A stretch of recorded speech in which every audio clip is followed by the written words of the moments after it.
Estamos ao vivo. Boa noite a todos os meninos e as meninas que estão aí participando conosco nessa semana teológica da Faculdade Teológica Batista de São Paulo.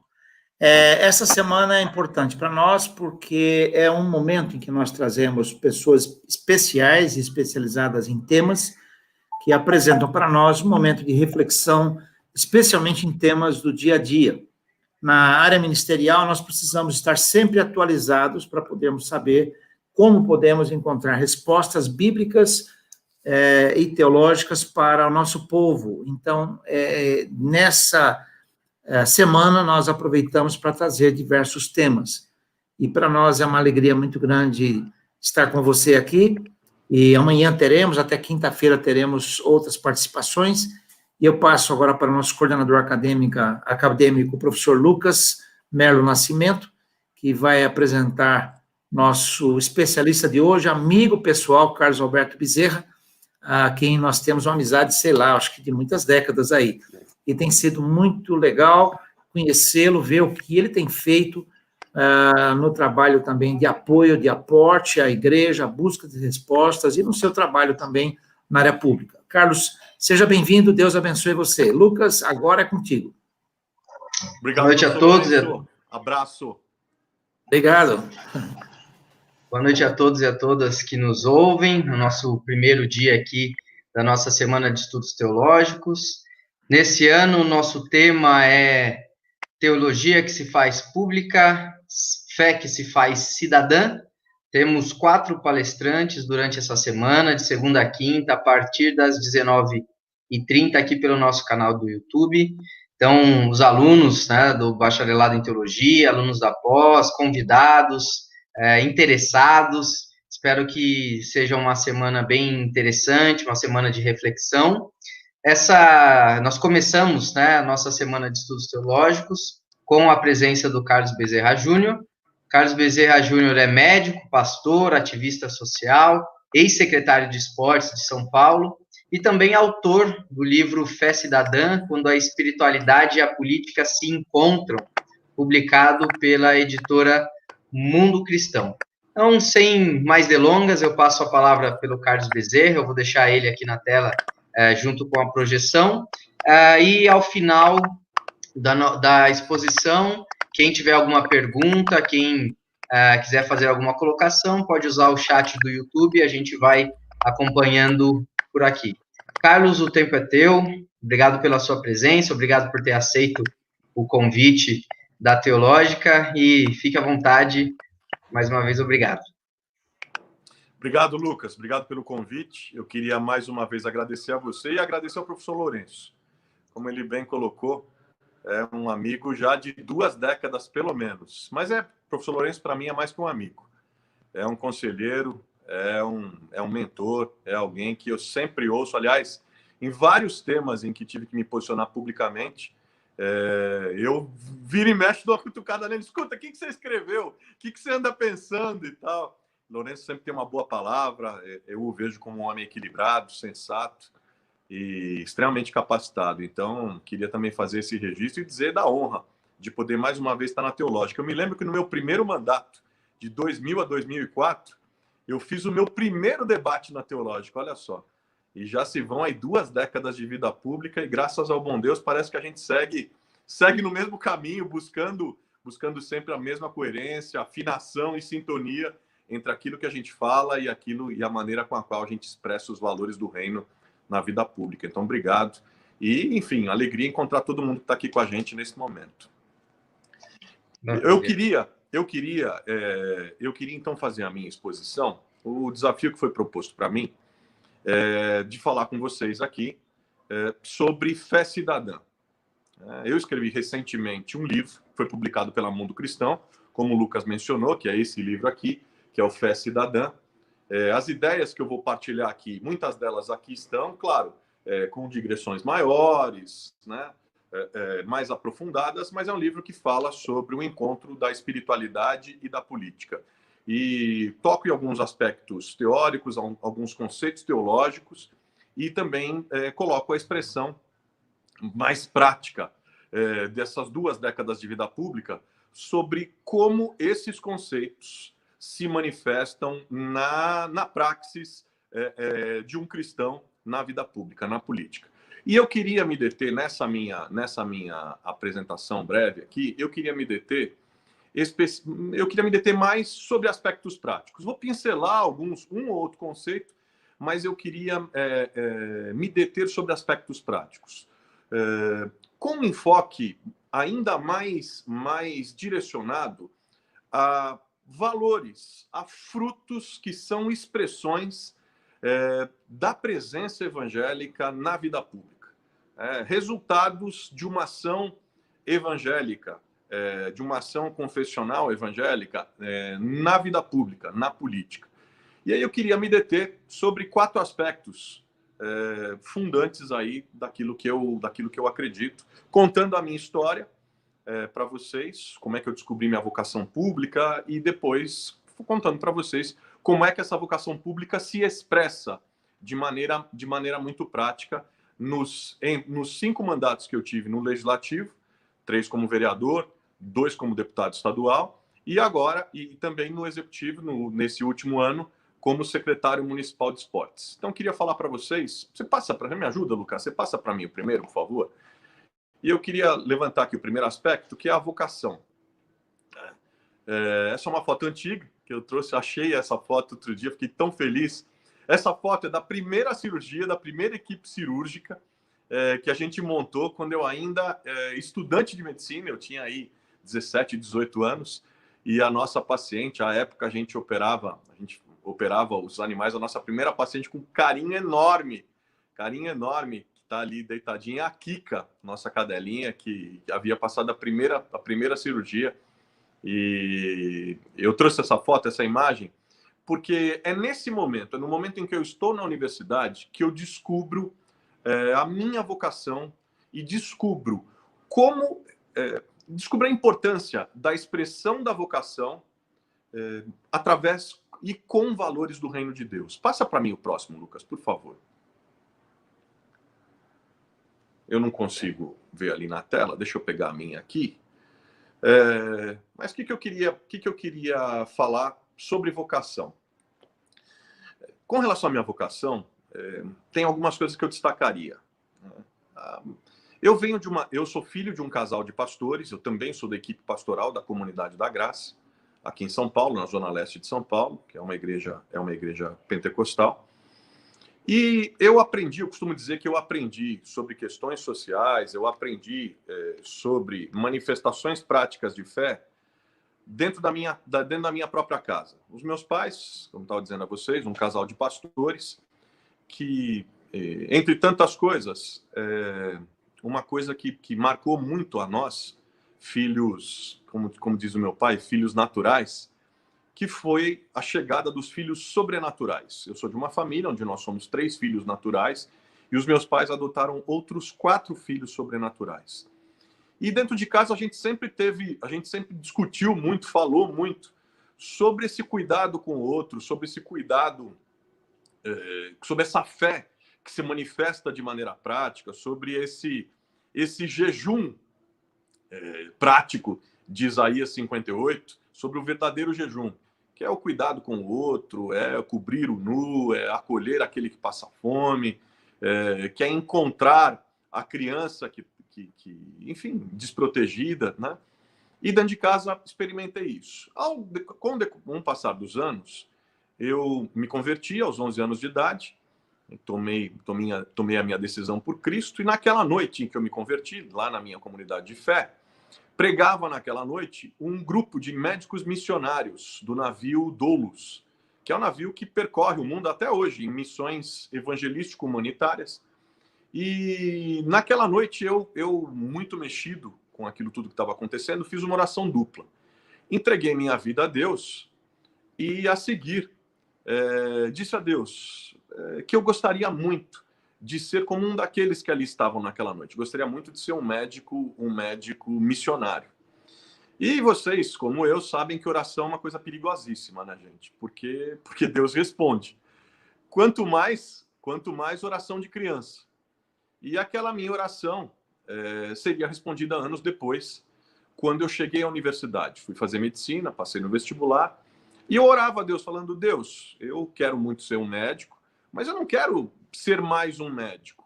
Eu não quero ser melhor que ninguém, não é isso. Mas assim, não queria ser mais um médico nesse formato tradicional. Eu queria utilizar os dons e os talentos que o Senhor está me dando, e essa oportunidade que o Senhor está me dando de estudar medicina num país tão desigual, num país tão complexo como o Brasil, num país onde se estudar é tão difícil, uma parcela mínima da sociedade brasileira, em torno de 3%, chega à universidade. Então, ao chegar, eu queria poder utilizar isso a teu serviço. E aí, fui para a faculdade. Na faculdade, o curso de medicina nos coloca muito em contato com a miséria, com a desigualdade no acesso ao serviço de saúde, o impacto que essa desigualdade no acesso de saúde tem sobre a própria saúde e sobre a vida das pessoas, a expectativa de vida, o impacto com relação à propagação de doenças, enfim. Isso tudo foi mexendo muito comigo.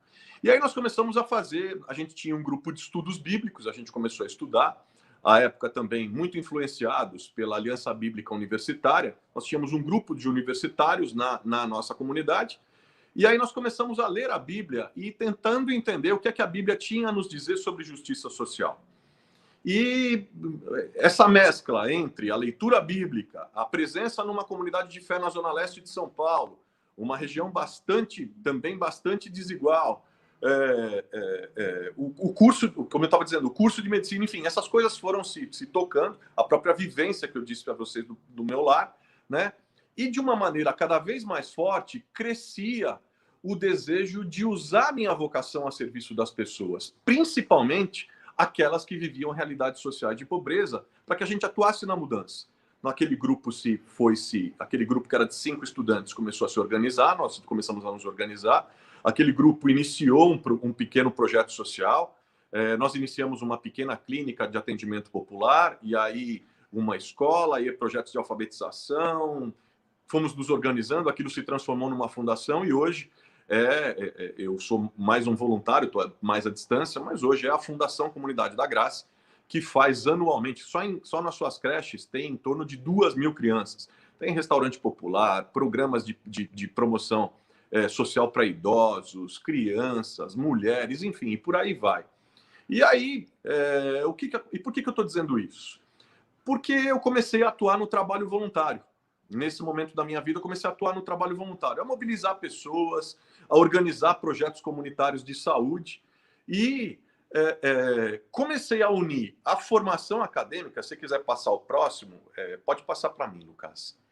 Mas eu comecei a usar a formação acadêmica como instrumento de exercício da fé, de uma fé de maneira transformadora.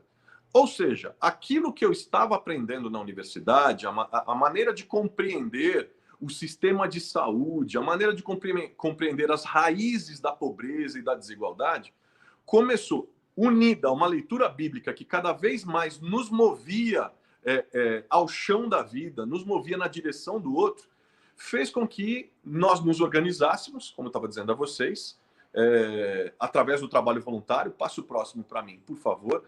Aquilo acabou se transformando numa fundação, que foi a Comunidade da Graça, e me levou, no início do ano 2000, me levou a ser candidato. Pode passar o próximo, não tem problema não. Aí, deixa aí.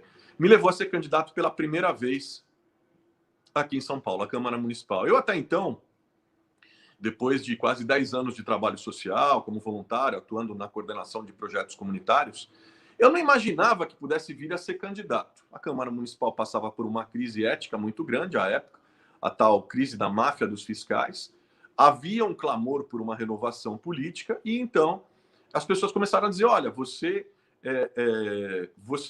conhece os problemas sociais, você tem experiência com a população, você sabe formar e organizar equipes e, fundamentalmente, você está trabalhando em soluções reais de mudança da vida das pessoas e dos contextos onde elas vivem. Então você deveria ser candidato. Eu olhei aquilo, no começo estranhei, mais 1, 2, 10, 20, todo mundo falando. Falei, bom, se vocês me ajudarem, vou ser candidato. Ok. E aí fui candidato a primeira vez, me elegi. Eu era, então, o parlamentar mais jovem da cidade de São Paulo e me elegi com uma bandeira, que era uma bandeira de humanização humanização do parto na cidade, do atendimento à gestante, especialmente a gestante que era atendida no serviço público de saúde. Porque eu havia, ao longo da vida, eu havia feito alguns partos que foram traumáticos, né? A minha especialidade é ginecologia e obstetrícia, trabalhei 15 anos no serviço público e vi coisas terríveis, mas entre elas uma que me marcou muito, que foi uma gestante que chegou em trabalho de parto no carro da polícia, 3 horas da manhã, num plantão que eu estava na Zona Leste de São Paulo, com um bebê entre as pernas que não nascia, já há pelo menos 20 minutos, foram feitas várias manobras, enfim, a gente conseguiu fazer aquele parto com muita dificuldade. Aquele bebê nasceu mais de 4 quilos, um parto difícil, bebê em condições complexas, e apesar de todas as condições hospitalares ali, do atendimento e tal, bebê faleceu. E aquilo suscitou em mim uma série de questionamentos, a ponto de, durante a madrugada, eu ir até a enfermaria e falar para aquela mulher, falar, por que a senhora, depois que tudo aconteceu, por que a senhora não fez pré-natal? Se a senhora tivesse feito pré-natal, a gente teria visto o médico teria visto que o bebê era enorme pelas medidas, teria indicado uma cesariana e nada disso teria acontecido. E a resposta daquela mulher marcou minha vida, porque aquela mulher olhou para mim e disse para mim, pré-natal, doutor? Como assim pré-natal? Eu não tive condição, porque eu tenho outros 3 filhos em casa. E para eu ir de casa até o posto de saúde, até o hospital para fazer o pré-natal, eu gasto 2 conduções, às vezes 3, para ir e para voltar. Então era inviável financeiramente para mim. Eu tive que fazer uma escolha entre comprar pão e leite, garantir o básico para os meus filhos, e fazer o pré-natal. Eu fiz isso, garanti o básico. E de repente eu descobri que havia mulheres na cidade mais rica da América Latina que não conseguiam, que perdiam seu bebê, porque não conseguiam fazer pré-natal, que colocavam em risco suas próprias vidas e as vidas dos seus bebês, pelo simples fato de não terem o recurso elementar mínimo para poder fazer isso. Logo que me elegi, primeiro projeto que apresentei, foi um programa que garantia que toda mulher matriculada no Serviço Público de Saúde, então, passasse a receber um vale transporte para ir e voltar das consultas, os medicamentos todos durante o período do pré-natal, que ela garantisse o leito do hospital na região que ela fez o pré-natal, porque à época não havia uma central de regulação, seria criada uma central de regulação, era um problema, a mulher chegava num hospital, estava lotado, era mandado para outro, em outro canto da cidade, e naquele sofrimento do trabalho de parto, uma coisa extremamente desumana. E, por fim, ela receberia um enxovalzinho assim que ela saísse do hospital, o primeiro enxoval. Isso tudo como formas de estimulação à presença maior das mulheres no pré-natal. A Organização Mundial de Saúde aponta que o número de consultas mínimas de pré-natal de uma mulher durante a gestação de 9 meses deve ser de pelo menos 6.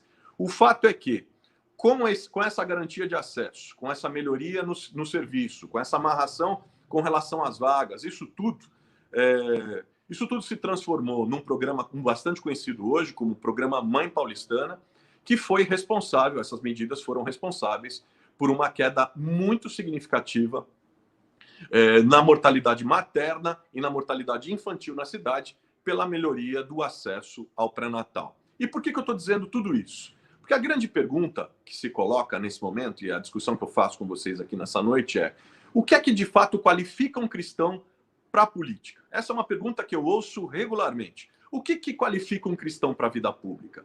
O que deve levar um cristão à vida pública? O que me faz escolher um cristão com o meu voto, depositar o meu voto num cristão que quer ir para a vida pública? E algumas coisas são elementares, alguns princípios são fundantes naquilo que penso. Primeiro, que se tem cristão na vida pública, o resultado natural tem que ser a preservação da vida. Tem que ser a valorização da vida. Tem que ser a reverência diante da vida, desde o útero até o último dia de presença aqui nessa terra. Passa o próximo para mim, por favor. Passa o próximo para mim, por favor. E aí, eu não sei se vocês conseguem enxergar aí, mas o que qualifica um cristão para a vida pública, dentro daquilo que a gente está pensando? Como eu estava dizendo a vocês, se tem cristão, tem garantia da vida, tem promoção da vida, tem reverência à vida como valor máximo numa sociedade. Se tem cristão na vida pública, tem promoção de justiça social. É menos discurso e mais transformação. É menos conversa, é menos pregação e mais vida. É uma vida que fala mais alto do que os discursos. É uma construção que se dá para muito além do microfone do parlamento ou das redes sociais. É uma construção que se dá no chão da vida, mudando de fato a vida das pessoas. Isso é o que traz a presença cristã na vida pública, né? E por que eu digo isso? Porque no novo mundo restaurado de Jesus, o reino de Deus, esse mundo tem uma outra lógica para qualificar um cristão para ir para a vida pública.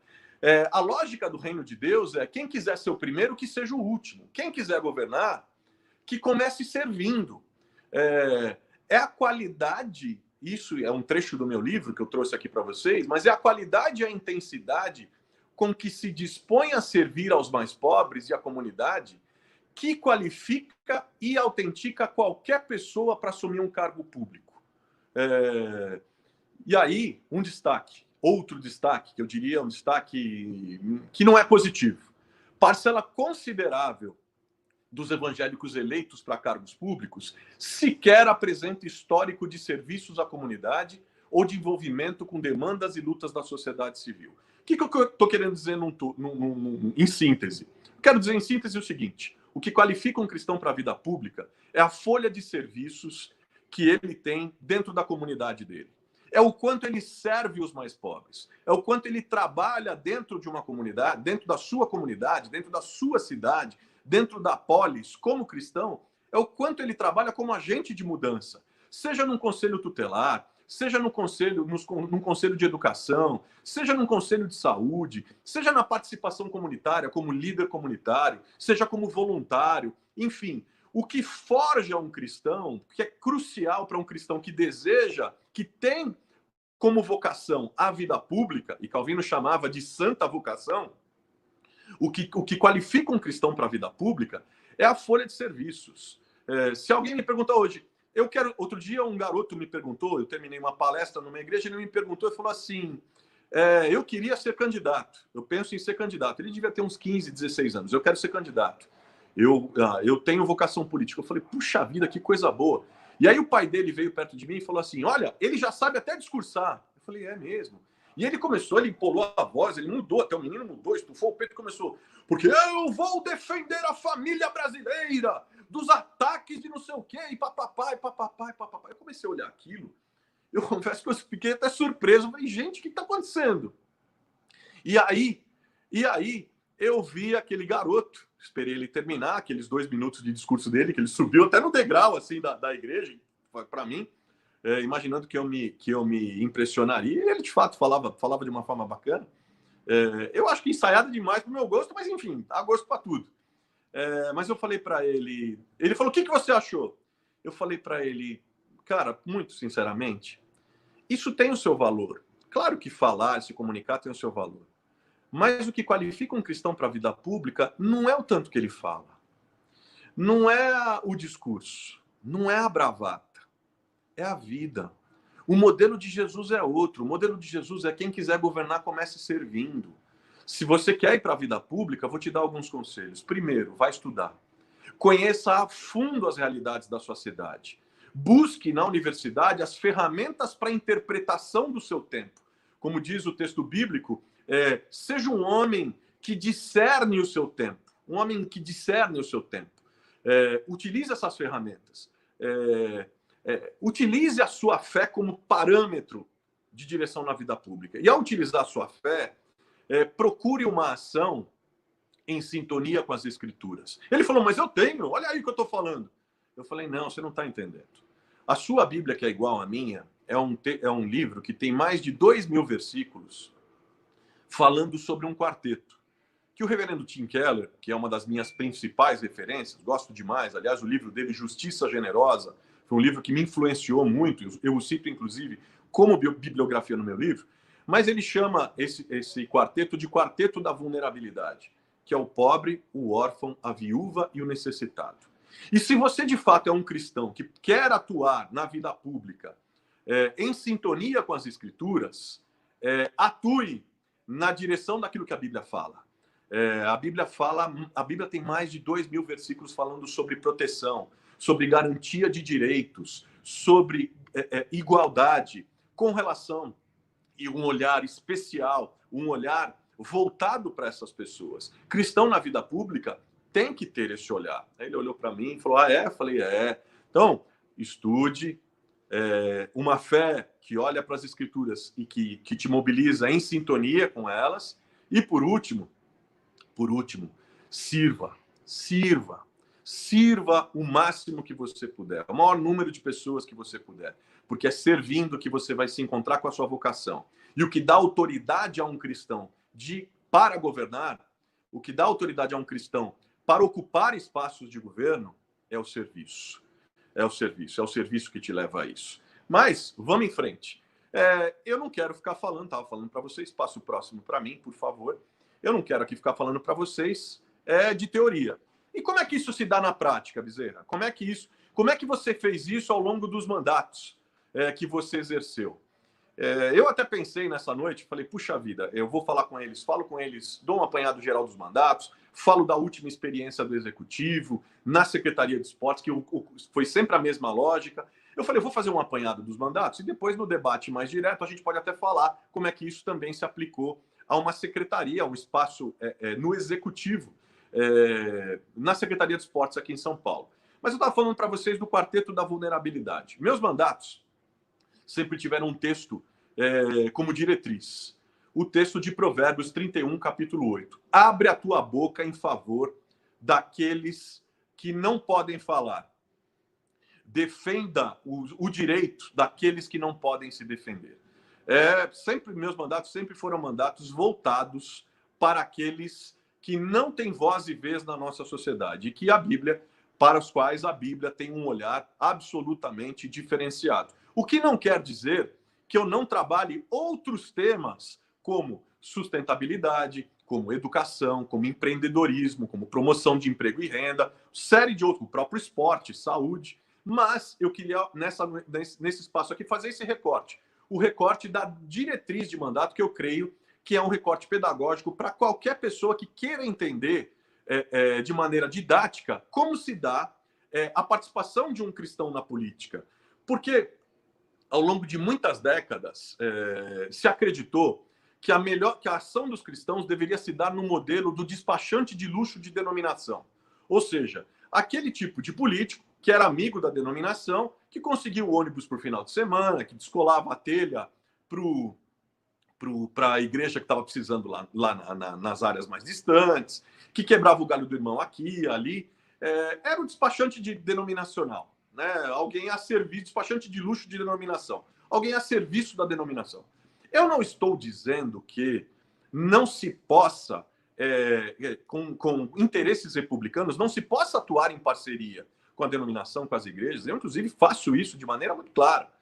Por exemplo, na orientação e no encaminhamento quanto aos processos de regularização burocrática documental das igrejas. Isso é fundamental. Na construção de parcerias do poder público e dos projetos sociais das igrejas, isso é fundamental. Agora, despachante de luxo é outra coisa. Fisiologismo, é troca-troca, é política rasa, barata e antiga. E o que eu acredito é que um cristão na política tem um outro dever. O seu dever é expressar os valores do reino de Deus através da vida pública, através de um padrão ético diferenciado. E aí não pode ser discurso. Eu tenho, por exemplo, uma responsabilidade enorme. Eu tenho 20 anos de vida pública, 2 décadas. Ocupei cargos no Legislativo, todos os cargos, presidências de comissões importantes no Estado. A última que eu ocupei, a presidência da Comissão de Direitos Humanos do Estado. Ocupei vários cargos na Assembleia Legislativa, na Câmara Municipal, enfim. Assim como também ocupei cargos no Executivo. E a questão eu jamais tive nenhum processo na justiça. E eu falo isso com temor do Senhor, porque isso se tem algum mérito, é dele. Se tem alguma coisa de bom, aqui é vaso de barro. Se tem alguma coisa de bom, é o bom tesouro dele. Mas o fato é que eu tenho, por dever de ofício e de compromisso, de fé, um padrão ético que precisa ser diferenciado. Tem uma ação que precisa ser diferenciada na forma de construção, na maneira com a qual se dá diante da sociedade e nas alianças como são construídas. E aí, uma outra coisa importante é aquilo que eu estava dizendo para vocês. O quarteto da vulnerabilidade, sem dúvida nenhuma, é o grupo que dá a direção de ação prioritária do mandato. E como é que se deu isso na prática? Eu falei para vocês, o pobre, o órfão, a viúva e o estrangeiro, o refugiado. Então vamos começar com a mulher. A mulher, passa para mim. Pode passar. O que a gente trabalhou ao longo dos anos? Falei para você, o Mãe Paulistana, que é um programa inédito, que acabou se transformando em modelo para todo o país e que foi responsável por uma queda pronunciada, a queda recorde de mortalidade materna e infantil na cidade. Porque se tem ação cristã na política, essa ação cristã necessariamente promove a vida, garante a vida. E se a gente fala que a mulher é prioritária, que mulher é prioritária? A mulher que utiliza o serviço público de saúde, as mulheres que moram nas áreas mais vulneráveis da cidade, a mulher negra e empobrecida que é mais vítima de violência. Então, uma série de ações que foram nessa direção. Por exemplo, no meu último mandato na Assembleia Legislativa, a gente trabalhou também o direito ao aleitamento materno, assim como o programa Mãe Paulista, que ampliava o Mãe Paulistana para todos os municípios do estado de São Paulo. Passa o próximo para mim, por favor. Que tá aí, eu estou dizendo, ali estava mostrando para vocês, né? O Mãe Paulista e o Mãe Paulistana. Bom, o pobre, estamos falando do quarteto. E para o pobre, como é que a gente pode trabalhar? Como é que se dá a expressão dos valores do reino de Deus? Passa o próximo para mim, por favor. Eu queria destacar duas ações, uma delas de repercussão internacional, de repercussão mundial, e outra que foi de impacto aqui em São Paulo. A primeira ação que eu queria trazer para vocês é uma lei que foi um trabalho intenso de anos que eu fiz a partir da articulação do meu mandato na Assembleia Legislativa, que é a lei contra o trabalho escravo. Por incrível que se possa parecer, a escravidão ainda se manifesta nos dias de hoje. Não aquela mesma escravidão de 400 anos atrás, quando as pessoas usavam aquela bola de ferro com corrente no pé e chicote. Não. Mas uma escravidão que se lamentavelmente, que não foi abolida, mas que se modernizou. Hoje, a diferença é que as pessoas não mais são vendidas, como na época da escravidão colonial no Brasil. Mas as pessoas trabalham em condições que a gente chama análogas à escravidão. Elas perdem o direito de ir e vir, porque os seus documentos são retidos. Por exemplo, no caso de imigrantes bolivianos que vêm trabalhar em São Paulo, em oficinas de costura, ganhando 10 centavos por peça que eles produzem. Peças essas que são vendidas, algumas a 500, 600 reais nos shoppings, né, para grandes marcas. E esses trabalham num ritmo frenético, de domingo a domingo, sem folga, num ritmo de 12, 14, até 16 horas por dia nas máquinas de costura, sem direito a absolutamente nada. E, além de perderem sua liberdade de ir e vir, porque tem seus documentos retidos por aqueles que o trazem, os têm por um outro mecanismo que os prende, que é a servidão por dívida, que é quando alguém chega aqui, trabalha o mês todo, vai trabalhar numa oficina dessa, vai dormir lá, comer lá. Quando vai receber o seu primeiro salário no fim do mês, ali 300, 400 reais, quando a pessoa vai receber, o dono da oficina diz, infelizmente eu não vou poder te pagar, porque ao invés de eu te pagar 400 reais, você tem que me devolver 2.600, porque você deve 3.000 reais da passagem que você veio da Bolívia, daqui do quartinho que você está morando aqui dentro da oficina e da comida que eu estou te dando. Isso é um mecanismo chamado servidão por dívida, vai se tornando impagável e a pessoa perde completamente seu direito de mobilidade, seu direito de ir e vir. Isso é muito frequente. Para se ter uma dimensão disso, do que eu estou falando, hoje o estado de São Paulo tem uma população de aproximadamente 300 mil imigrantes bolivianos no estado. Desses, 2/3 trabalham em torno de mais ou menos 12 a 14 mil oficinas, dessas oficinas clandestinas que produzem roupas nessas condições.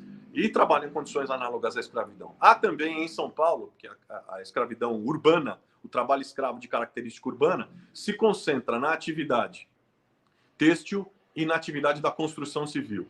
Vocês devem ter visto, nós fizemos denúncias de grandes marcas, como, por exemplo, no meu período de assembleia, da Zara, da exploração do trabalho escravo, grandes marcas, assim como fizemos também de grandes empresas e empreiteiras que se comprometeram, que utilizavam, exploravam trabalhadores em condição análoga à escravidão, irmãos nossos, nordestinos, que vinham do Maranhão para cá e que estavam, por exemplo, numa obra de reforma do Hospital Oswaldo Cruz, em pleno Espigão da Paulista. Ou, por exemplo, no aeroporto de Guarulhos, no aeroporto de Cumbica, na reforma do aeroporto de Cumbica. Foram libertados dezenas de trabalhadores trabalhando em condições análogas à escravidão. Esse não é o motivo do nosso debate, mas estou dizendo para vocês que o problema está aí. É um problema que precisa estar na pauta dos cristãos que estão na política. Nós fizemos uma lei, um projeto de lei que depois se transformou em lei, fruto de uma investigação feita por uma CPI que eu presidi na Assembleia e que denunciou muitas dessas grandes marcas. E aí, a maneira de se corrigir isso foi apresentar um projeto de lei que se transformou em lei, que caça o registro de ICMS de todas as empresas que forem flagradas explorando o trabalho escravo, ou diretamente ou na sua cadeia produtiva. Essa lei acabou ganhando repercussão mundial, sendo escolhida pela Organização das Nações Unidas, pela ONU, como a medida mais efetiva, mais moderna contra a escravidão contemporânea hoje no mundo. Ela acabou sendo copiada por 6 outros estados brasileiros e hoje a gente avançou bastante, está avançando bastante no quê?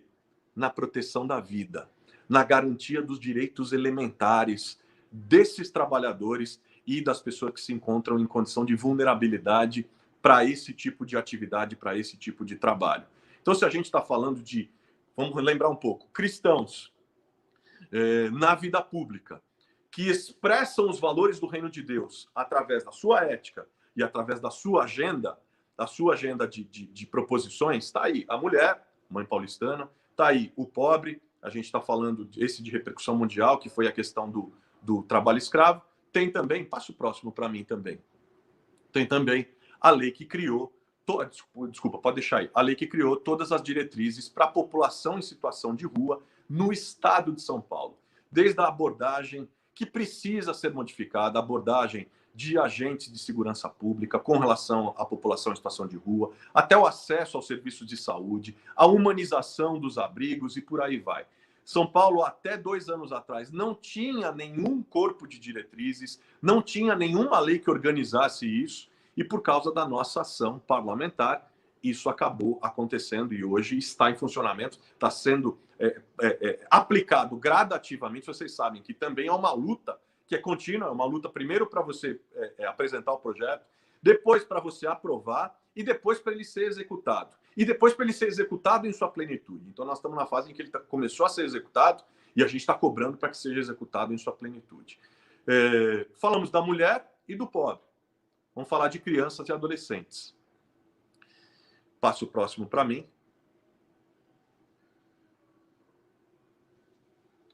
Você passa o próximo para mim, Lucas? Joia, obrigado. Falar de crianças e adolescentes. O que a gente pode falar de crianças e adolescentes? Eu vou falar, esse slide aqui está falando do Observatório da Infância, de Proteção à Infância e Adolescência em São Paulo, que foi um projeto que a gente fez, que é um observatório que fiscaliza todas as políticas públicas e monitora para onde estão indo os recursos. Tá? É uma lei em funcionamento na cidade de São Paulo. Mas eu queria falar também de 2 experiências de expressão de valores do reino a partir dessa lógica, agora, na minha passagem recente na Secretaria de Esportes. Mesmo estando na Secretaria de Esportes, tendo essas diretrizes, o que a gente fez? A gente fez uma ação que leve em conta, mesmo estando em esportes, no quarteto, como prioridade. E aí o que a gente fez? Estamos falando do quarteto? Estamos falando dos meninos pobres da nossa cidade. Nós criamos a Taça das Favelas, que inclui, através do esporte, dá possibilidades de transformação para a garotada. Para criança e adolescentes, a gente fez uma parceria. É o olhar, gente, é o olhar público. Se a criança e o adolescente de fato são prioridade, que tipo de ação a gente pode fazer no espaço onde a gente está? Seja promovendo leis, seja articulando projetos no Executivo. No Executivo, o que a gente fez? Nós fizemos uma parceria inédita com a Universidade Mackenzie para bolsas integrais de estudos para os atletas do Centro Olímpico aqui de São Paulo. A Secretaria Municipal de Esportes tem um centro olímpico. Esse centro olímpico é resultado das peneiras todas que são feitas na periferia, os melhores atletas vão para lá, treinam e chegam as seleções. A gente passou por lá, Magic Paula, Hortência, a Cris Roseira do futebol, enfim, um monte de atletas, né? Mas o que acontece? Quando eu cheguei lá, tinha um problema. Qual era? Ao completar 17 anos, os atletas têm que ir embora. Ou eles são chamados e contratados por algum clube, ou eles ficam na mão, com muita dificuldade. O que a gente propôs? Falou, poxa, a gente pode dar continuidade e dar uma oportunidade para esses garotos e garotas crescerem mais. E eu fui até o Mackenzie e a gente fez uma parceria onde o que era proposto? Todo garoto que for atleta do Centro Olímpico e prestar o vestibular do Mackenzie e passar, recebe uma bolsa integral do Mackenzie. Mackenzie topou, assinamos um acordo, o protocolo começou esse ano. Nós já temos, nesse ano, 7 garotos e garotas na universidade, fazendo cursos como farmácia, psicologia, engenharia elétrica, engenharia civil, arquitetura, fruto desse tipo de ação, que é o que, na verdade, na prática, vamos de novo traduzir, expressão dos valores do reino através da vida pública. A ação pública que garante a vida, a ação pública que devolve o sonho, a ação pública que diminui a desigualdade, que oferece oportunidade. No caso, não sei se vocês sabem, mas no caso da população em situação de rua, de maneira inédita, o ano passado, no período de baixas temperaturas, a gente abriu os clubes porque não tinha vagas suficientes, o frio era recorde e havia uma previsão de que haveria mortes na cidade nesse período de baixas temperaturas. O que a gente fez? Recurso limitado, não dava tempo de fazer parcerias, como é que vai se fazer, como é que vai se atender a população? Bom, vamos colocar a cabeça para pensar, se isso de fato é prioridade, vamos agir. A gente escolheu 4 clubes do centro da cidade, 4 clubes municipais, adaptou os clubes nos vestiários, colocando beliches, e os banheiros e tal, os chuveiros, uma parceria com a Secretaria de Assistência Social, com a Secretaria de Saúde, que fez com que, sem um centavo extra de recurso público, a gente criasse 250 vagas de abrigamento nesse período, e o resultado foi qual? Não houve nenhuma morte da população em situação de rua enquanto esse abrigamento durou. O que significa, o que é mais uma prova viva de como se dá a expressão dos valores de Deus no reino, dos valores do reino de Deus na vida pública. Passe o próximo para mim, por favor. Aí teria várias outras ações com relação a criança e adolescente, mas eu não vou avançar. Passe o próximo para mim, por favor, já para a gente caminhar para fechar, né? E por último, a mulher, o pobre, a criança e o estrangeiro, o refugiado. Como é que a gente pode fazer algo pelo refugiado? Nós não vamos expressar os valores do reino na vida pública? Nós não vamos, ao expressar os valores do reino, promover a justiça, a paz e a equidade? Então vamos em frente. Um problema grave. Muitos refugiados que chegavam ao Brasil não conseguiam trabalhar ou iam para subempregos, mesmo sendo gente extremamente qualificada, com pós-graduação, com doutorado, com mestrado, ia fazer varrição de rua, ia fazer limpeza urbana, enfim. Ia para espaços que não tinham nada a ver com a sua formação no país de origem e que poderiam ser utilizados aqui no Brasil, mas não conseguiam por um impedimento que talvez vocês não saibam. Pode custar, para uma revalidação de diploma, quanto mais alta quanto mais qualificada é a formação, é a graduação de quem vem de fora, do refugiado, mais caro é o processo de revalidação. Pode chegar, em alguns casos, com mestrado e com doutorado, pode chegar em até R$20 mil de taxas para se revalidar. Agora, imagina, alguém que está fugindo de uma guerra, alguém que está fugindo de uma perseguição religiosa no seu país de origem, que sai sem olhar para trás, que sai com a roupa do corpo, chega no Brasil, aonde vai conseguir R$20 mil? Não tem como. O que a gente fez? Vamos mitigar esse tipo de desigualdade e de injustiça. Foi então que a gente propôs um projeto de lei que desse gratuidade para todo refugiado nos valores, nas taxas de revalidação de diploma. Muita gente à época, e aliás a lei foi aprovada, está funcionando, muita gente à época ficou, mas o que vocês estão fazendo vai tirar emprego dos brasileiros, olha que absurdo. Eu falei, gente, por favor. Primeiro, assim, se o argumento cristão da justiça, da solidariedade não te convence, Se o argumento da proteção e da garantia dos direitos humanos não te convence, então convença-se, pelo menos, pelo argumento econômico, porque é, no mínimo, inteligente integrar essas populações localmente. Todos os estudos econômicos feitos sobre esse tipo de impacto mostram que, quanto mais integrados são os imigrantes e os refugiados que chegam num determinado país, numa determinada comunidade, quanto maior a integração, maior a riqueza cultural, maior a riqueza gastronômica, maior a riqueza de diversidade e maior a riqueza econômica produzida. Por quê? Especialmente esses mais qualificados, ao serem absorvidos, eles não roubam o emprego de ninguém. Eles ocupam um espaço que acaba gerando outros empregos diretos e indiretos para os brasileiros, para os nativos da nação. Então, isso é muito importante. Isso é outra expressão dos valores do reino através da vida pública. Acho que deve ser o quê? Deve ser o último, passa para mim. Essas são imagens de algumas missões humanitárias que eu estive. Eu tive numa missão humanitária recentemente, há 2 anos atrás, em Roraima, na divisa do Brasil com a Venezuela, acompanhando de perto a situação dos imigrantes venezuelanos que ali chegavam, desde lá até São Paulo. Acompanhei também o fluxo de imigração haitiana. E ano passado, eu estive no Líbano, atendendo como médico, também uma missão humanitária e de fé, uma experiência de fé riquíssima para mim, num campo de refugiados ali no Líbano. Passa para mim, por favor. Eu estou só lembrando isso, estou lembrando das missões humanitárias que eu estive ultimamente, na Tailândia, uma missão técnica em que eu estive acompanhado por um grupo de ativistas cristãos como eu, trabalhando mecanismos para prevenção e enfrentamento do tráfico de pessoas e exploração sexual de crianças e adolescentes. Isso na Tailândia é terrível, mas não se engane, aqui no Brasil não é muito diferente. Né? E a gente, a partir dali, pôde propor várias coisas que estavam sendo propostas aqui, trocando experiências internacionais. Aí tem Quênia, no Fórum Social Mundial, ali, a favela de Kibera, e aí por aí vai. Não vou contar mais tanta história. Encerro com vocês com uma frase da Adélia Prado. Você projeta para mim, Lucas, por favor.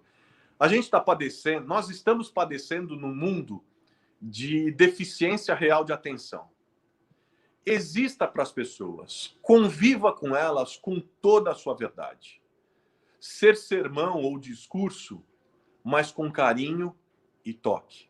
Se você não puder tocar a pessoa, mude seu olhar sobre ela. Isso é uma experiência profunda da relação humana. E isso sintetiza aquilo que eu entendo como uma ação cristã, humanizadora, promotora da justiça e da paz no espaço público tão carente de homens e mulheres como esses que nos inspiram ao longo da história. William Wilberforce, parlamentar inglês, metodista, responsável pela queda da escravidão na Inglaterra e, por consequência, no mundo. O arcebispo Desmond Tutu, homem de Deus, protagonista do enfrentamento ao regime do apartheid, o regime excludente do apartheid na África do Sul nas décadas de 80 e 90.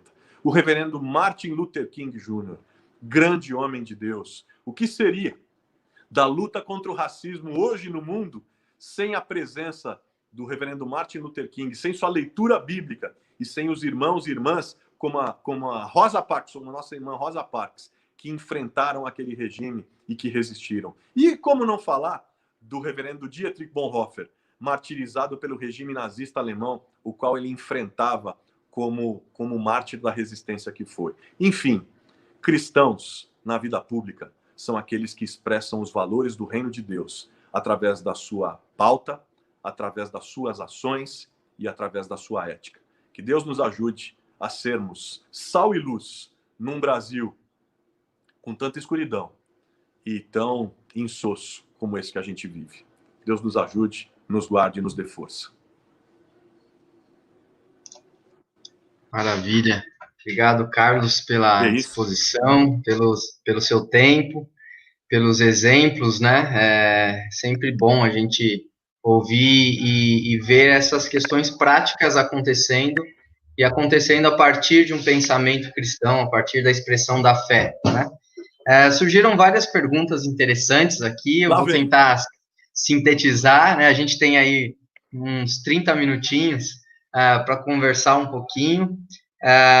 E aí eu vou fazer uma mescla aqui, porque algumas perguntas vieram no WhatsApp e outras vieram no chatzinho. Então, a primeira pergunta, eu vou misturar a pergunta de um professor com do Gabriel, que é o nosso aluno, porque elas são bem próximas. O Gabriel pergunta assim: como lidar com cristãos e igrejas com o apoio e voto a candidatos que são declaradamente contra os direitos humanos?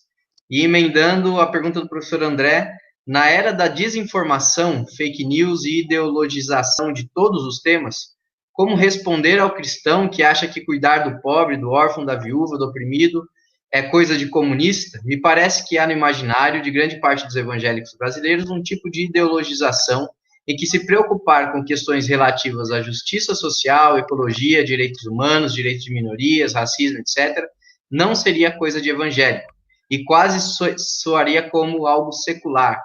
Nosso cristianismo não deveria nos humanizar? Sem dúvida nenhuma, concordo. E digo o seguinte, nós estamos num momento em que nós precisamos fazer o debate. Fazer o debate, mas não como esses que o fazem de forma intolerante, que não querem o debate, que transformaram o debate e acreditam que ganham, não promovendo o debate, mas promovendo o combate, sabe? Promovendo esse tipo de enfrentamento. Não é por aí. O debate é no campo das ideias. E se a gente está falando no campo das ideias, o que a gente precisa, mais do que nunca, no Brasil de 2020, é fazer o resgate histórico. Foi isso que me mobilizou, por exemplo, para escrever o Fé Cidadã. Porque eu vou dizer para vocês com muita tranquilidade, gente. A minha referência política, pública, não é a bancada evangélica. Não é a nossa bancada, quer dizer, a nossa bancada no Congresso Nacional. Não são eles que são. E eu não quero dizer aqui que eu sou melhor ou pior, e falo isso com humildade e com serenidade. Mas o que eu digo é o seguinte: este tipo de proposta, de expressão evangélica, que é bastante visibilizada, inclusive, na vida pública, é um grande desserviço. É um grande desserviço ao evangelho. Porque igreja e Estado não se misturam jamais. Mas religião e política, sim. Foi o reverendo Desmond Tutu que disse: não há nada mais político do que dizer que religião e política não se misturam. Sim, se misturam. Agora, como? Na promoção da justiça. E o que eu penso fundamental na promoção da justiça é a gente fazer o resgate histórico. Quando eu ouço, por exemplo, as pessoas falando: essa coisa de direitos humanos, isso é coisa de comunista. Essa coisa de justiça social é de comunista. Peraí, como justiça social é de comunista? Eu acabei de dizer, a Bíblia é um livro que tem mais de 2.000 versículos falando sobre o pobre, o órfão, a viúva e o estrangeiro. E aí a gente tem que devolver essa indagação. Como de coisa de comunista? As pessoas que estão representando os evangélicos ou que dizem falar em nome dos evangélicos não dizem atuar em sintonia com as escrituras? Se elas atuam em sintonia com as escrituras, a pergunta elementar é: por que é que eles falam tanto de coisas que a Bíblia fala tão pouco? E por que é que eles falam tão pouco de coisas que a Bíblia fala tanto? Por quê? Sabe por quê? Porque tem manipulação nessa parada, porque tem outros interesses. O interesse é voto, o interesse é mirar grupos societários e ficar fazendo enfrentamento, essa dualidade, esse maniqueísmo que não leva ninguém a nada. Então, assim, justiça social, precisa estar muito claro que justiça social não é princípio ideológico. Ideologias humanas são legítimas e são humanas. Elas mudam, inclusive, elas variam de época para época. Agora, justiça social é princípio bíblico, logo é princípio eterno. Logo, não dá, na minha concepção, não dá para ser cristão e desconectar sua fé da promoção da justiça social. Por último, Lucas, eu queria falar também de direitos humanos, que eu acho que é outro resgate histórico que a gente tem que fazer. A agenda de direitos humanos não pode ser sequestrada por nenhum setor ideológico. Tem gente que acha que a agenda de direitos humanos é uma agenda de esquerda, pois isso é mentira. Não é verdade. A esquerda pode querer atuar dentro do campo de direitos humanos, como setores da direita podem querer. Enfim, isso é legítimo, façam o que quiserem. Agora, o que não se pode cair na tentação é de acreditar que a pauta, que a agenda, que a conceituação de direitos humanos é é ideológica, é exclusivamente ideológica. Para mim, cristãos não se envolvem com a defesa dos direitos humanos por uma questão partidária ou por uma questão ideológica. Se quiserem, é legítimo. Agora, se cristãos se envolvem com essa pauta da defesa dos direitos humanos por uma questão de imperativo de fé. E por que eu digo isso, Lucas? Por que eu digo isso? Quem é que inseriu na narrativa do mundo em que a gente vive, do mundo ocidental, o ferramental para a conceituação do que a gente entende hoje como direitos humanos, se não a narrativa bíblica, a narrativa judaico-cristã? Cara, vamos lá para Gênesis 1, 27, 28 e 29. A Trindade. Façamos o homem a nossa imagem e semelhança. É Deus dizendo, façamos o homem no sentido da humanidade, gênero humano, façamos todos os homens, todas as mulheres, a nossa imagem e semelhança. Essa afirmação de que o homem foi criado, de que a mulher foi, de que o ser humano foi criado à imagem e semelhança do Criador, essa afirmação tem duas consequências. Essa afirmação bíblica tem duas consequências. A primeira, de que todos somos iguais entre nós em direitos e em dignidade. Todos somos iguais. Todos os seres humanos são iguais. Isso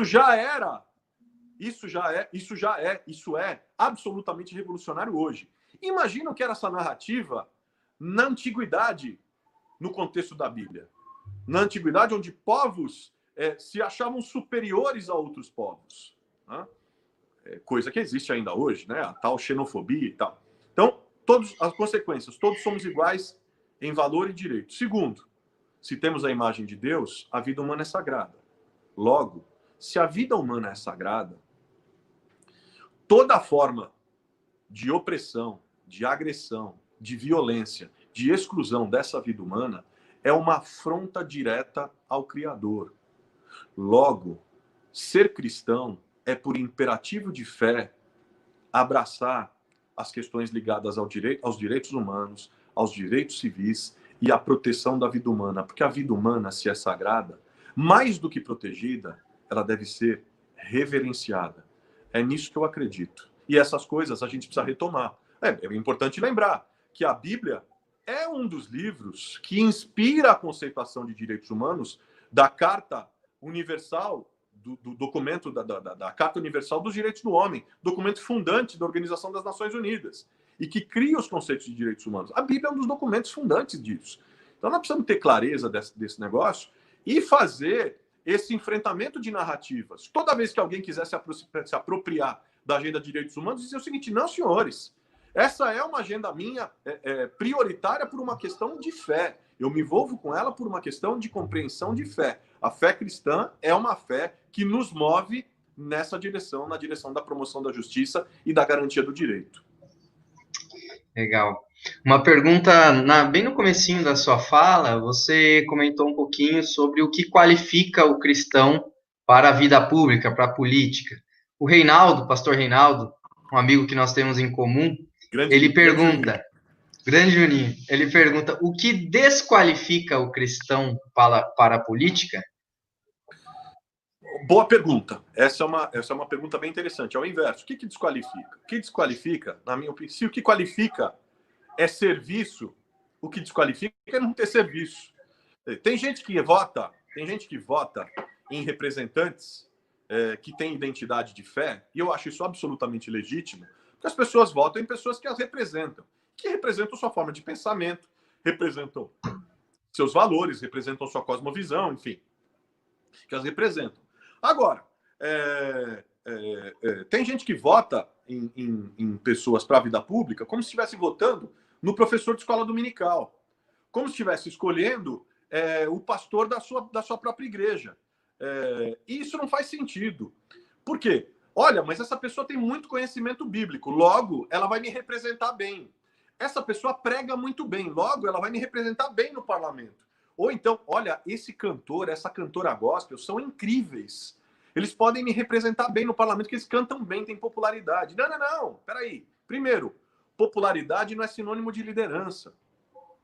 Segundo, popularidade não é sinônimo de engajamento social. Terceiro, conhecimento bíblico não quer dizer necessariamente envolvimento com projetos de serviço e de transformação da sua comunidade, né? Então, nada dessas coisas qualifica. Outra coisa que desqualifica, o despreparo. Ir para a vida pública despreparado, quer dizer, a falta de estudos, a falta de compreensão. E quero insistir aqui numa coisa. Quando eu falo a falta de estudos, de se debruçar sobre as questões da vida pública, eu não estou dizendo que só pode ir para a vida pública quem tem a nível superior. Seria insensato da minha parte falar isso num país como o Brasil, onde nós temos uma maioria esmagadora da população que não teve acesso, não porque não quisesse, inclusive, porque a gente é um país onde as pessoas saem para a corrida de pontos diferentes. Nós somos um país onde pessoas acumulam privilégios e outras têm muitas dificuldades, né? Então, assim, quando eu digo de compreensão dos problemas, aliar a compreensão que pode vir a ser acadêmica com a compreensão da presença na comunidade, né? Uma liderança que é a liderança da comunidade, que organiza a comunidade desde as coisas mais básicas para trazer o asfalto, para trazer o posto de saúde, para fazer as melhorias, até uma liderança que trabalha a nova consciência para o voto, sabe? De não venda do voto, de não troca do voto, do não fisiologismo, enfim, isso tudo é o que qualifica e o que desqualifica. Mas para mim não tem nada que desqualifique mais do que mau testemunho. E mau testemunho no formato de hipocrisia, de tolice, sabe, de intolerância e de guerra, e de promoção de guerra, de violência e de discursos beligerantes. Isso, para mim, pessoalmente, desqualifica não apenas o cristão na vida pública, mas dá um péssimo testemunho, tem um impacto negativo. Eu estava dizendo, para fechar aqui meu raciocínio, eu estava dizendo para você, eu gosto de um livro do Paul Freston, sociólogo cristão. O livro do Paul é Igreja e Estado não, Religião e Política sim. E ele faz essa discussão, dizendo que esse mau testemunho, dado pela falta de compreensão de uma vida comunitária, pela falta de compreensão de que nós estamos num país sob o regime laico, onde há diversos atores, onde todos precisam ser ouvidos e onde não se empurra a goela abaixo das pessoas aquilo que eu acredito como os meus preceitos. Isso tem que ser dialogado constantemente dentro de uma compreensão de que eu sou mais um ator na sociedade. Eu não abro mão dos meus princípios. Eu não vou me calar diante daquilo que eu creio, nem aceitar ser constrangido ou coagido. Mas eu também não vou fazer a mesma coisa como troco diante das pessoas, né? E o Paul fala que uma atuação evangélica nessa perspectiva de compreensão do Estado laico, de promoção da justiça, de promoção dos valores do reino, ela pode agregar muito, muito ao testemunho evangélico à nação. E é isso que a gente espera. Isso aconteceu em vários países do mundo. Estava falando agora mesmo do Wilberforce, na Inglaterra, que até hoje é um marco. A queda da escravidão é resultado da atuação de cristãos na política. Então, isso já aconteceu, isso acontece e precisa se repetir. Não existe só esse modelão que está aí, que é o modelão bancada evangélica. Bacana. O Lucas Meloni, nosso aluno aqui, ele pergunta... Em parte do seu livro Fé Cidadã, o senhor pergunta qual é o lugar da igreja na cidade e cita a igreja de Atos 2, que fazia diferença em meio àquela sociedade conturbada. Por que a igreja contemporânea não faz essa diferença? E ele coloca uma ressalva. Claro que há exceções, mas no geral, por que a igreja não faz essa diferença? Olha, Lucas, eu vou falar para você o seguinte, como é que eu talvez seja menos pessimista que você. Eu não acho que a igreja não faz essa diferença. Talvez quem não faz a diferença são aqueles setores mais visíveis da igreja evangélica no país. Porque existe uma igreja evangélica no Brasil fazendo muita diferença. Desde os sertões mais inóspitos do Nordeste até as áreas urbanas mais desiguais e pesadas como de São Paulo. E por que eu estou dizendo isso? Eu vivi uma experiência muito especial nesses últimos meses na pandemia. Eu me desliguei da prefeitura, por causa da legislação, eu, como já sou pré-candidato nessa eleição a vereador aqui na capital, precisava me desligar. E aí, por causa da lei. Me desliguei. Me desliguei do meu cargo de secretário, mas falei, enfim, eu para atuar política e socialmente, eu não preciso de cargo. Eu faço isso desde sempre. Essa é a minha vocação. E passei a trabalhar na articulação de igrejas, naquilo que seria, uma rede solidária invisível de cristãos na cidade. Qual não foi a minha surpresa, Lucas? Qual não foi a minha surpresa quando as igrejas começaram a se fechar, né, os prédios tiveram que ser fechados, e aí eu vi, de novo, choques de visões que começam na visão teológica, na compreensão teológica. Gente dizendo, não, pastores dizendo, isso é uma perseguição, a igreja não pode ser fechada, isso é intolerância, e papapá, estão perseguindo a igreja, aí uma série de tolices, né? E eu comecei a ligar para alguns pastores amigos e falei assim, puxa, que tal a gente atuar em favor da cidade? Atuar na cidade? Que tal a gente pegar os nossos prédios que estão fechados e disponibilizá-los à prefeitura, dizendo que eles podem ser utilizados no acolhimento de quem está sofrendo nesse momento? Falei com um, com dois, daqui a pouco foi aumentando, 3, 4, um me liga, outro me liga, nós criamos uma lista eletrônica, chegamos a 200 pastores e pastoras dispostos a atuar, de forma informal, sem nenhum protagonismo, de maneira horizontal, todo mundo junto. Falei, opa, peraí, a gente tem aqui uma rede. E comecei a fazer as pontes com a prefeitura. Lucas, eu vi igreja ser transformada em posto de vacinação. Eu vi prédio de igreja, porque os prédios estavam fechados, mas a igreja Corpo de Cristo se despertou nessa pandemia para a solidariedade de uma maneira com a qual eu vi muito pouco nessas últimas décadas. Muito poucas vezes. Cara, virou posto de vacinação, virou depósito de medicamentos, virou ponto de distribuição de alimentos. A gente fez uma grande rede de distribuição de alimentos, de roupas, de kits de proteção para idosos, máscara, gel, álcool gel e tal. Cara, assim, quando eu vi, a gente georreferenciou, aí tem umas 3 semanas, a gente georreferenciou, já tinha mais de 20 mil famílias socorridas, a hora que georreferenciou, a cidade toda coberta pela ação de cristãos na cidade. Mas se você for ver, essa ação foi visibilizada? Não. Alguém saiu com bandeira, batendo no peito? Não. Todo mundo uniu as mãos, nós demos as mãos, baixamos as placas denominacionais e atuamos impelidos pelo Evangelho. O resultado? Justiça, promoção da vida, isso tudo que a gente vem conversando. Então, a gente precisa diferenciar a igreja visibilizada, de grande visibilidade, que tende, inclusive, a ser a igreja vista é a percepção que se tem de fora da igreja, né? Quem está de fora da igreja olha a imagem da igreja, aquela visível nos programas da Universal, né? E às vezes a gente também cai um pouco nessa tentação, mas tem muita coisa boa acontecendo. Eu falei daqui de São Paulo, mas eu ouvi testemunhos desses no Brasil inteiro. Então a igreja está na cidade. Eu acho que a pandemia, inclusive, está sendo um bom ponto de reset para todo mundo dar um reset na forma de pensamento e também na forma de ação da igreja. Acho que nesse momento de pandemia, as igrejas, né, nós aprendemos que a igreja existe para além dos espaços e que os espaços das igrejas podem ser usados para além da liturgia, né? Boa. Isso é muito legal, isso é bem bacana. Bom, vieram várias perguntas, mas acredito que você já deixou bem claro sobre a sua posição em relação à bancada evangélica. Então, acho que a gente pode resumir, né?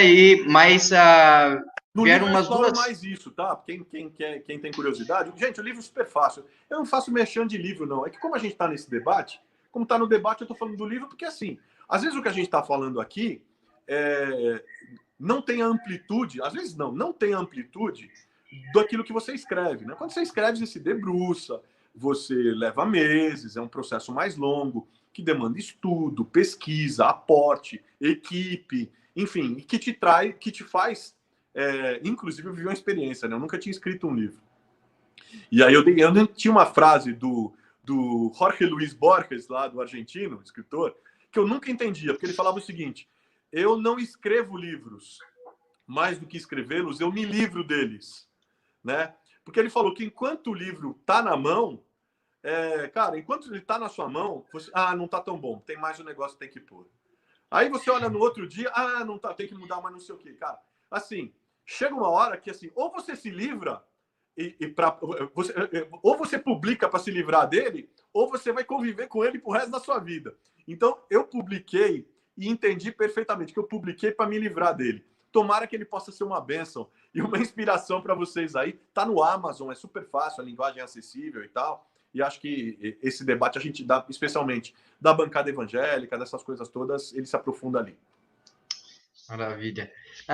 Vieram algumas perguntas relacionadas às suas ações públicas. Eu vou tentar sintetizar aqui. O Anderson fez algumas perguntas, o Sérgio também.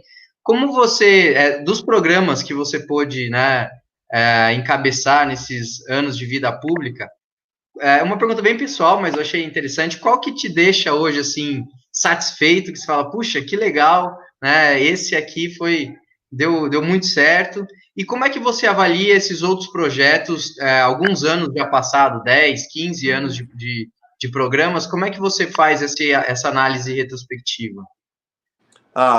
O Mãe Paulistana, por exemplo, que é o primeiro programa do meu primeiro mandato, foi uma luta de 8 anos, cara. 8 anos para implementar. Depois, mais 8 anos para ele poder funcionar em plenitude. Aí, aquela coisa muda partido, os caras começam a querer fazer o desmonte e tal. A briga vai e vem. Mas, assim, eu acho que de todos, como ele é o que mais tempo tem, e é o que já dá para medir o impacto, ele teve um impacto na mortalidade materna e infantil, na humanização do parto. A própria Patrícia, minha mulher, que depois acabou ocupando uma cadeira na Câmara, aperfeiçoou ainda mais o programa, trouxe mecanismos de humanização do parto, garantia da anestesia, da analgesia durante o parto, uma série de coisas e tal, que foi bem legal. Então eu vejo assim, ele é um programa que eu diria de todos, talvez expresse de maneira mais contundente aquilo que eu acredito ser a presença cristã humanizadora na vida pública. Ele salva vidas, cara. Ele é um programa, de fato, que dignifica a vida e o começo da vida, desde o útero, na entrada, no início de tudo, né? Então, eu penso que ele é um programa. Agora, eu destacaria vários, por exemplo. Tem o do trabalho escravo, que ainda é uma guerra, ainda é uma luta, porque é contra interesses econômicos poderosíssimos. Eu recebi várias ameaças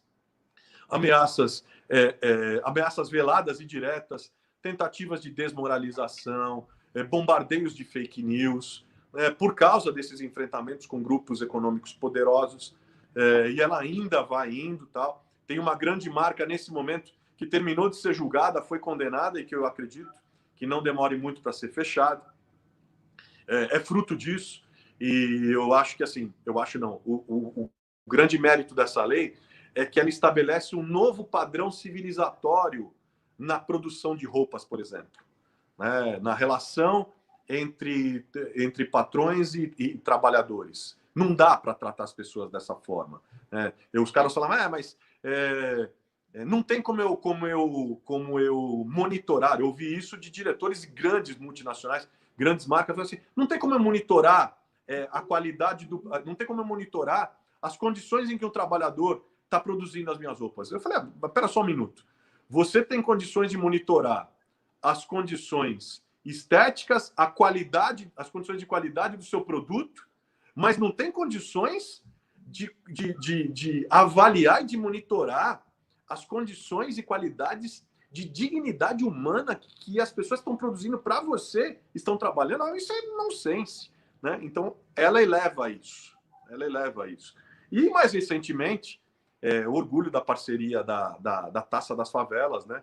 Onde a gente, inclusive, criou cobra para picar a gente, né? Porque você viu o Patrick de Paula aí, que é fruto da Taça das Favelas, que a gente trouxe lá do Rio de Janeiro, junto com a CUFA aqui para São Paulo, mas que acabou batendo um pênalti na final contra o meu Coringão, e eu fiquei com um misto de tristeza e de alegria, porque a Taça ofereceu oportunidade para milhares de jovens. Imagina, cara, no primeiro final de semana aqui em São Paulo, na Peneira, foram 40 mil garotos e garotas, 2.000 favelas. E eu ouvi coisas do tipo, eu perguntava, o que está sendo a Taça para você?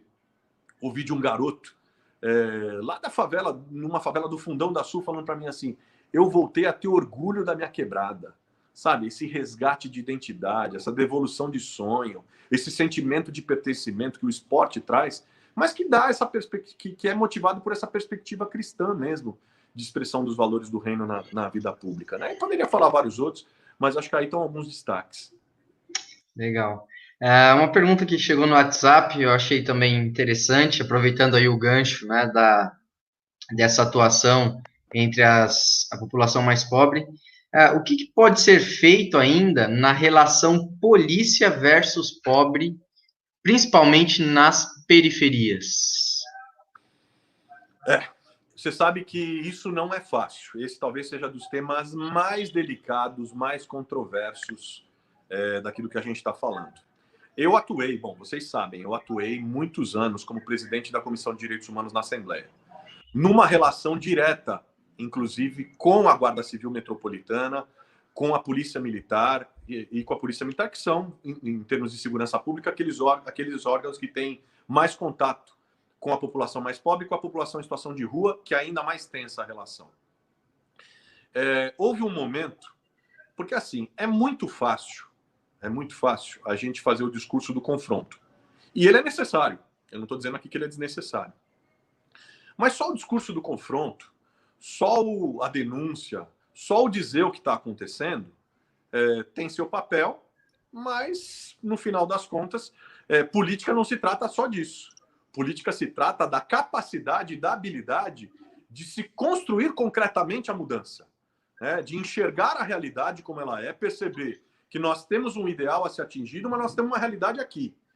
E que a nossa ética como professor, eu aprendi com o professor Lourenço o conceito de ética ascendente, de ética em espiral ascendente, né?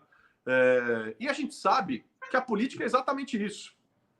A política é a arte de nós fazermos hoje algo que até ontem era impossível, né? E fazermos amanhã algo que até hoje não dava para ser feito. Então é a gente continuamente avançar na direção na direção ascendente da utopia, que, como dizia o Galeano, quanto mais perto a gente chega, mais ela se distancia. A gente chega a 10 passos, ela anda 10 passos. Mas para que serve mesmo a utopia, diz o Galeano? Para a gente continuar andando, para a gente continuar caminhando na direção. Então eu acho o seguinte, a gente teve alguns avanços no país, a gente vive um momento em que eu vejo vários retrocessos e perigos de retrocessos, né? Mas não adianta só ficar denunciando. Por exemplo, o que eu fiz no meu período? Eu passei a dar aulas na academia da Polícia Militar, aqui em São Paulo, no Barro Branco. Eu fui dar aula para os oficiais e depois para os menos graduados, falando especificamente sobre uma abordagem humanizada da população em situação de rua. Alguns, eu diria a maioria, recebia e recebeu de uma forma muito de grande aceitação, inclusive de descobertas e de busca de convergências. Alguns outros, como em qualquer outra atividade, a minoria, com rechaço, com desumanização, com preconceitos. E o trabalho a ser feito com relação às polícias tem que ser um trabalho contínuo na academia, no espaço de formação do policial, porque é lá que a gente forma a mentalidade. E com punições sérias e severas e exemplares àqueles que violam direitos básicos. Ou seja, não dá para aceitar mais no ano de 2020 um tratamento da polícia no centro da cidade e outra abordagem na periferia. Eu cansei de receber denúncias assim, de pessoas que receberam abordagens violentas pelo simples fato de serem jovens e negros. Você acha que isso vai mudar o quê? Só na denúncia? A denúncia é importante? Sim, mas não é só a denúncia. Quais são os pontos? Quais são as políticas públicas? Como é que a gente faz isso? E eu estava trabalhando isso quando saí da Assembleia, deixei lá pronto, trabalhei isso, estava até numa das medidas que eu estava mostrando aqui para vocês, num espaço que era um observatório de homicídios na cidade de São Paulo, de homicídios de jovens e de adolescentes, que são de maioria negra e que são localizados nas áreas mais pobres. Se reverte isso com política pública, de um lado, oferecendo condições de lazer e de educação, fundamentalmente para quem está lá, para os garotos, mas o policial precisa da formação básica em direitos humanos nas suas capacitações, né? E essa busca é contínua. E outra coisa, não estereotipar o policial, ter o policial como uma categoria, são todos violentos, são todos isso. É a mesma coisa que dizer que todo político é corrupto, que todo pastor é ladrão, que todo padre é pedófilo. Quer dizer, não faz sentido isso. Esse é um processo contínuo. Você vê, tem irmãos nossos, por exemplo, nos PMs de Cristo, o Coronel Terra. O Coronel Terra é um cara que trabalhou anos na Polícia Militar com polícia comunitária, nesses processos de sensibilização e de aproximação da comunidade. A gente tem um desafio grande e, para fechar aqui, eu diria o seguinte: nossas igrejas, a exemplo do que aconteceu nos Estados Unidos, depois, se vocês quiserem falar, a gente pode falar, tem um processo, depois vocês pesquisem, Boston Miracle, na década de 90. Um processo de redução recorde dos índices de violência na periferia de Boston a partir das igrejas evangélicas. Tá? Numa conexão feita com educação de cultura em defesa da paz, de valores da paz, de cultura de paz, feita a partir das comunidades locais, que trazia policiais, trazia pais e mães, trazia os filhos da comunidade. E iam se conversando, se conhecendo, e aquilo, uma série de outras ações, mas a partir do espaço das igrejas, diminuiu drasticamente os índices de violência, tanto da polícia quanto em geral. Por quê? Porque a igreja também tem esse papel. Então, eu acrescentaria aí que nesse papel educativo, tanto para a sociedade quanto para a polícia, a igreja tem um papel importantíssimo. Maravilha. Vamos chegando aqui no nosso horário. Falta 8:50. Vieram muitas outras perguntas, mas acredito que a gente pôde ter muitos pontos de reflexão, né, muitos pontos aí para a gente repensar nossas posturas, repensar os nossos votos, enfim, repensar as nossas políticas pessoais, né? Mas eu queria terminar, assim, com uma última pergunta, que essa é minha, e aí vou me dar esse direito. Claro. Carlos, como não enlouquecer na atuação pública num país como o Brasil? Bom, primeiro como mantenha a sanidade, né? Primeiro tomando sertralina. Tô brincando. A gente está num momento muito difícil, né? A vida pública tem sido confundida com uma arena de guerra.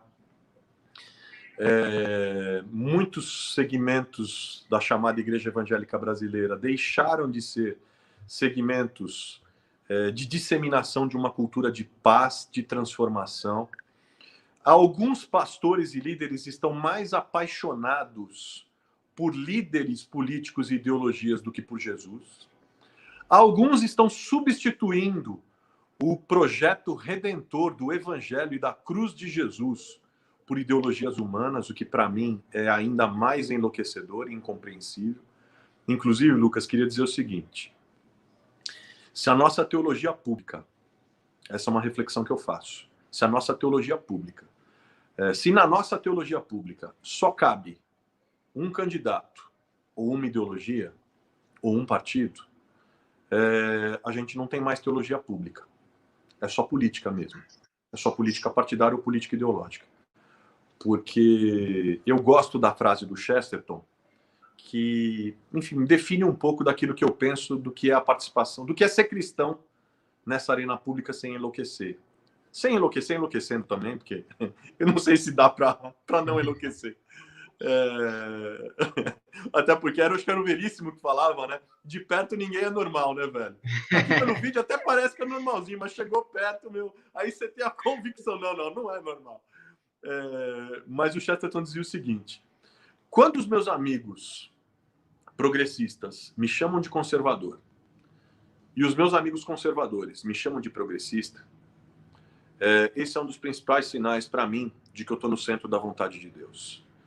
Porque ser cristão na arena pública é não se permitir encaixotar nessa polarização, nesses rótulos. Eu acho que a forma principal de não enlouquecer, você está falando, vamos dizer, uma vacina contra o enlouquecimento, é fugir das compartimentalizações, fugir das falsas polarizações que, na verdade, só favorecem os radicais de cá e os radicais de lá, os toscos daqui e os toscos de lá, que, na verdade, eles são, inclusive, duas faces da mesma moeda, que é a moeda dessa radicalidade que nada constrói, que nada promove em termos de paz ou de frutos do reino reais e concretos, né?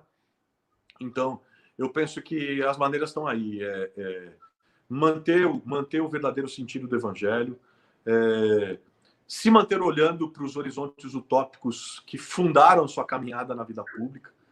Eu peço a Deus todos os dias, Deus, me mantenha, eu já tenho 20 anos de caminhada, eu peço a Deus, o Senhor que me livrou até aqui, inclusive de qualquer tipo de processo, nunca tive um processo na justiça, o Senhor que me livrou de tanta coisa, Deus, me mantém olhando para o que é essencial. Me mantém com a tua agenda, sabe? Não permita que eu desfoque. Lembra Neemias, né? Neemias lá, do Sambalate, Tobias, tal. Desculpa, eu tenho uma grande obra a fazer. Não dá, não vou me distrair. Eu penso que é manter o foco no horizonte utópico, se manter permeável às críticas, entender o que é crítica e o que é estupidez, né? Sair da polarização e se unir a bons conselheiros e a homens e mulheres de Deus que, de fato, te suportem na caminhada e que tenham a liberdade de dizer para você, tá demais, vem para cá, vem para lá, e que possam permitir que você se mantenha num espaço mínimo de sanidade, né? O grande risco de uma figura pública é acreditar no seu personagem, na sua persona, ou se fundir com a sua persona. E essa é uma outra oração que eu faço, Deus, eu não quero me confundir com a minha persona, tá? Eu não quero ser personagem. Eu só quero ser um discípulo de Jesus. E isso implica em ouvir os outros, ouvir o diferente, permanecer humilde com relação à opinião do outro, com relação à crítica do outro, e me manter firme seguindo a Jesus para não enlouquecer. O único jeito de não enlouquecer, velho, é seguir a Jesus. Tem muita areia, tá? Tempestade de areia, segue a Jesus. Entendeu?